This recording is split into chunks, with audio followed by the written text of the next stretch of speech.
नमस्कार। आज हम बात कर रहे हैं धर्मवीर भारती के बहुत ही मशहूर हिंदी उपन्यास गुनाहों का देवता पर। हाँ, 1949 में आया था ये उपन्यास। और इसकी सेटिंग है आजादी से ठीक पहले का इलाहाबाद। सोचिए, इतने साल बाद भी ये पाठकों को क्यों खींचता है। चलिए, हमारे पास जो नोट्स हैं उनके सहारे इस कहानी की आत्मा को समझने की कोशिश करते हैं। बिल्कुल। और कहानी का केंद्र, जैसा आपने कहा, दो लोग हैं। एक तो चंदर, हाँ, वो स्कॉलर। हाँ, बहुत होनहार आदर्शवादी किस्म का नौजवान। और दूसरी है सुधा, उसके प्रोफेसर की बेटी। बिल्कुल। तो पहली नजर में लगता है कि ये एक प्रेम कहानी है। हाँ, लगती तो है। लेकिन ये उससे कहीं ज्यादा है। बहुत उलझी हुई दुखद कहानी है। इसमें भावनाओं का एक संघर्ष है और समाज की दीवारें हैं। सही कहा।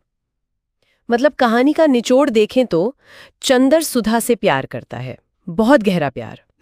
पर यही पेच है। वो अपने आदर्शों में फंसा है। समाज क्या कहेगा ये सोचता है।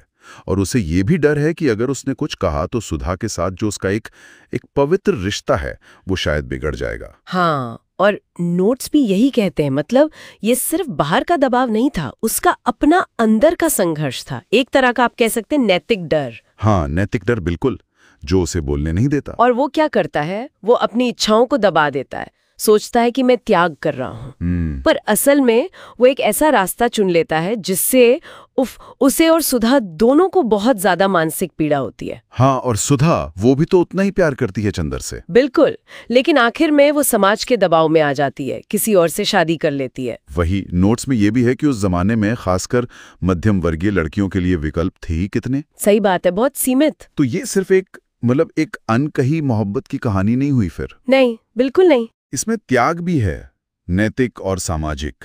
वो कश्मकश है। हाँ, भावनाओं को दबाने का क्या नतीजा होता है वो है। और कहीं ना कहीं वो आदर्शवाद बनाम असलियत वाली बात भी है ना? बिल्कुल। चंदर का आदर्शवाद ही वही उसके और सुधा के दुख का कारण बन जाता है। ये कितना अजीब है। यही तो उपन्यास की खासियत है। हाँ, यही गहराई है।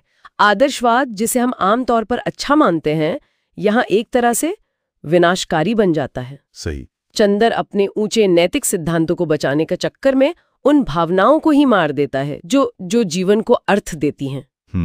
नोट्स बताते हैं कि भारती जी शायद चंदर के जरिए ये सवाल पूछ रहे थे कि क्या कोरे आदर्श असल जिंदगी की मुश्किलों का सामना कर पाते हैं? शायद नहीं। और फिर उपन्यास का नाम आता है गुनाहों का देवता। ये अपने आप में कितना कुछ कहता है। ओह, बिल्कुल। ये शीर्षक ही इसमें एक व्यंग्य है, एक विडंबना है। हाँ, कैसे? देखिए, ये दिखाता है कि कैसे एक इंसान